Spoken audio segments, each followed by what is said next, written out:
அண்மை செய்தியை பார்க்கிறோம். மனிதர்கள் அல்லது தொழில்நுட்பம் மூலம் இவிஎம் ஹேக் செய்யப்படுவதற்கான ஆபத்து மிக அதிகம் என எலான் மஸ்க் தெரிவித்துள்ளார். அதனை அண்மை செய்தியாக பார்த்துக் கொண்டிருக்கிறோம்.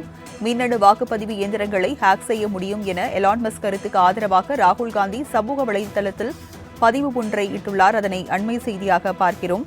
இந்தியாவில் தேர்தல் நடைமுறையில் வெளிப்படைத்தன்மை குறித்து பல்வேறு குற்றச்சாட்டுகள் முன்வைக்கப்படுகிறது. இந்நிலையில் எலான் மஸ்க் கருத்துக்கு ராகுல் காந்தி ஆதரவு தெரிவித்துள்ளார். இந்தியாவில் மின்னணு வாக்குப்பதிவு இயந்திரங்கள் ஆய்வு செய்ய அனுமதிக்கப்படுவதில்லை என்று ராகுல் காந்தி தெரிவித்திருக்கிறார்.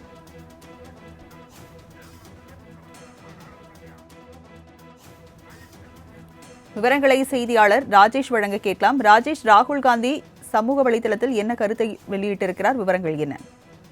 அமெரிக்காவின் சுயேட்சை அதிபர் வேட்பாளராக இருக்கக்கூடிய ராபர்ட் எஃப் கென்னடி ஒரு பதிவினை தனது எக்ஸ் தளத்தில் வெளியிட்டிருந்தார். அதாவது போர்ட்டோரிக்கோவில் நடைபெற்ற முதன்மை தேர்தலில் மின்னணு வாக்குப்பதிவு இயந்திரங்கள் தொடர்பான நூற்றுக்கணக்கான முறைகேடுகள் கண்டுபிடிக்கப்பட்டன.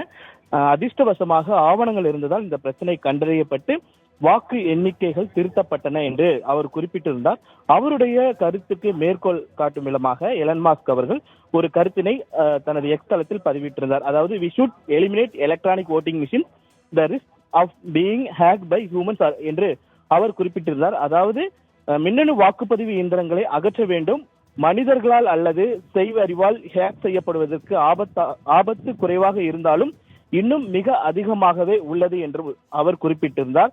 அவருடைய கருத்தை வரவேற்கும் விதமாக தற்பொழுது ராகுல் காந்தி ஒரு கருத்தினை அவர் தெரிவித்திருக்கிறார்.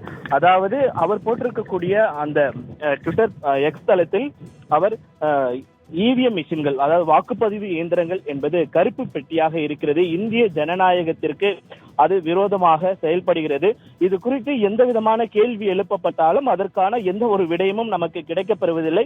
அதனால் இது முழுமையாக ஆராயப்பட வேண்டிய விவாதிக்கப்பட வேண்டிய ஒன்றாக இருக்கிறது என்று ராகுல் காந்தி, அதாவது காங்கிரஸ் மூத்த தலைவர் ராகுல் காந்தி குறிப்பிட்டிருக்கிறார். விவரங்களுக்கு நன்றி ராஜேஷ்.